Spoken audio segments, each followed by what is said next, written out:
ইয়েমেনে যুদ্ধবিরতির এই এক ঘোষণায় কি বদলে দিয়েছে মধ্যপ্রাচ্যের যুদ্ধচিত্র এবং যুক্তরাষ্ট্রের সামরিক ভাবমূর্তি?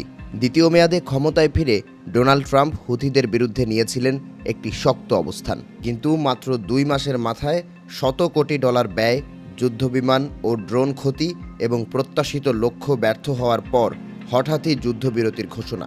কেন থেমে গেল এই সামরিক অভিযান, আর কিভাবে ইয়েমেনি প্রতিরোধ এত বড় একটি শক্তিকে পিছু হটতে বাধ্য করল? দ্বিতীয় মেয়াদে প্রেসিডেন্ট হিসেবে দায়িত্ব নিয়ে ডোনাল্ড ট্রাম্প ঘোষণা দেন ইয়েমেনে হুথি প্রতিরোধ আন্দোলনের শেষ দেখে ছাড়বেন। নাম দেওয়া হয় অপারেশন আয়রন মার্চ।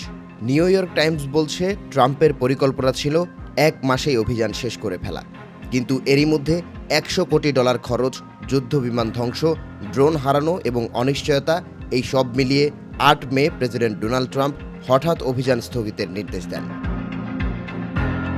মাত্র 2 মাস আগে যুক্তরাষ্ট্র ইয়েমেনে শুরু করে একের পর এক বিমান ও নৌ হামলা। পার্স টুডের তথ্য অনুযায়ী ইয়েমেনের বিভিন্ন অঞ্চল 1000-এরও বেশিবার হামলার শিকার হয়।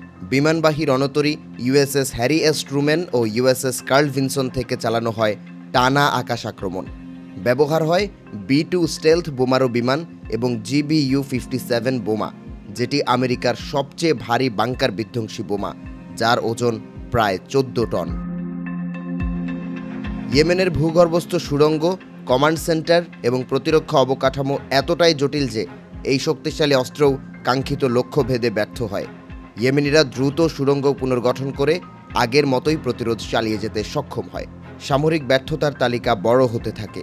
একাধিক FA-18 সুপার হর্নেট যুদ্ধবিমান ধ্বংস, ডজন খানেক MQ-9 রিপার ড্রোন ভূপাতিত, এমনকি F-35 স্টেলথ জেটও ইয়েমেনিদের বিমান বিধ্বংসী ক্ষেপণাস্ত্র থেকে অল্পের জন্য রক্ষা পায়। ক্ষেপণাস্ত্র এতটাই কাছাকাছি এসেছিল যে F-35কে দ্রুত কৌশল পাল্টাতে হয়, বলেছেন একজন মার্কিন কর্মকর্তা ওয়ার জোনে দেয়া সাক্ষাৎকারে। ধৈর্যের বাঁধ ভাঙে হোয়াইট হাউসের। ওমানের মধ্যস্থতায় হওয়া শান্তি চুক্তিতে ইয়েমেনিরা প্রতিশ্রুতি দেয় তারা মার্কিন নৌবাহিনীকে লক্ষ্যবস্তু করবে না। যুক্তরাষ্ট্র ইয়েমেনে নতুন আক্রমণ চালাবে না। ইয়েমেনি বাহিনীর দৃঢ়তা এবং দশকের বেশি সময় ধরে যুদ্ধ করার অভিজ্ঞতা আজ এক বিশ্বশক্তিকে থেমে যেতে বাধ্য করেছে বলে মনে করছেন বিশ্লেষকরা।